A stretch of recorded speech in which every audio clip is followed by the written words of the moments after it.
collapse here. All right. In the Impact segment tonight, there's a group called the Clarion Project, which is dedicated to exposing the dangers of Islamic extremism. Recently, we asked Clarion to pinpoint for us 5 dangerous situations here in the USA.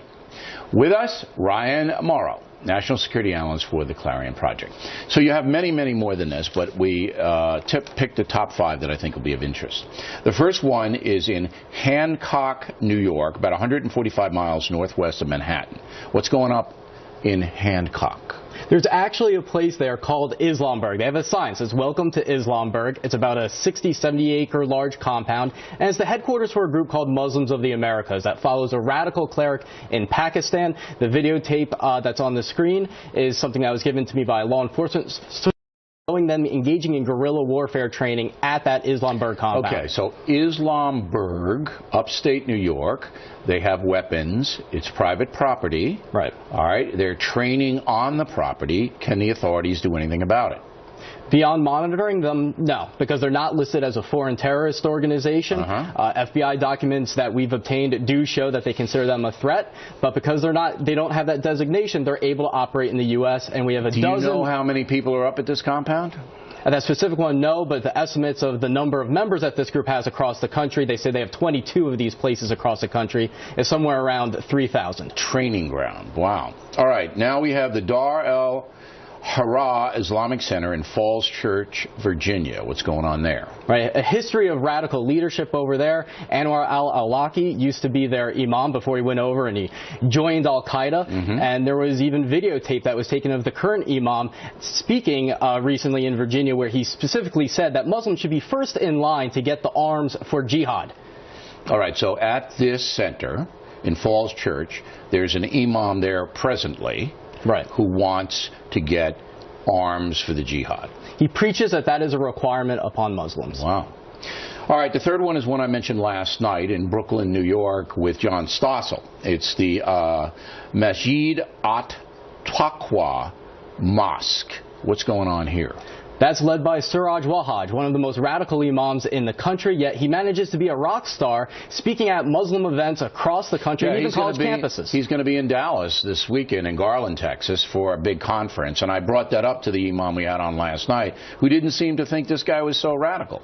He didn't address that. He was addressing the issue of whether he's been prosecuted, which is a whole nother thing. If you look at what he's been preaching, it's sheer anti-Americanism, turning America into a caliphate, and his mosque was even suing the NYPD because they were conducting surveillance on it. That's right, that de Blasio pulled off.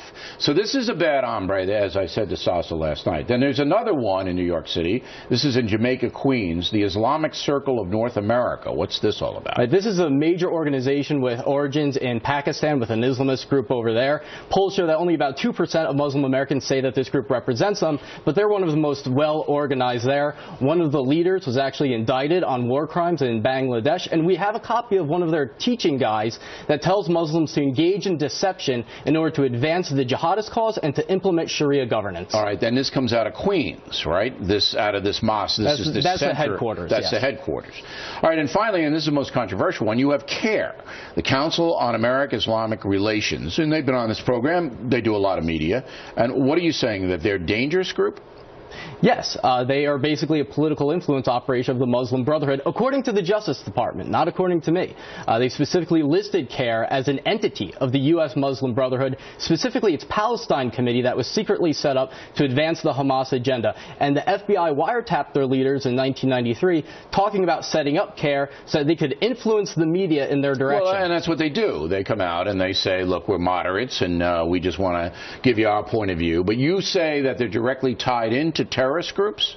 Into the Muslim Brotherhood, yes. Which is a terrorist group. Right, and Hamas is the Palestinian wing of the Muslim Brotherhood. Okay. Now, final question is, this is pretty frightening stuff, but you would assume the FBI knows about all of this, if you know about it, and the Justice Department is surveilling them and have them under control. And in a free and open society, this is the rest of them that we didn't talk about. This is the map that all of these have radical Muslim mosques or operations in all of those towns. And it's amazing. Look at them. Sacramento, outside of L.A., Pittsburgh, Chicago, on and on. So my question is, Should Americans be concerned, or is this under control? It can't be under control just through monitoring them. And again, when it comes back to the issue of the ideology, which President Obama refuses to recognize, yes, that's the problem here. It's not just about the person that's setting off the bomb. It's about the overall ideology that combines mosque and state, that justifies jihad anywhere, and we need Muslim leaders to step up and fight against those interpretations. The most positive news I've seen is the poll that showed that these organizations have so little support among Muslim Americans. Right. All right. Very interesting, Mr. Moreau. Thank you for coming on. Thank you. Directly ahead, President Obama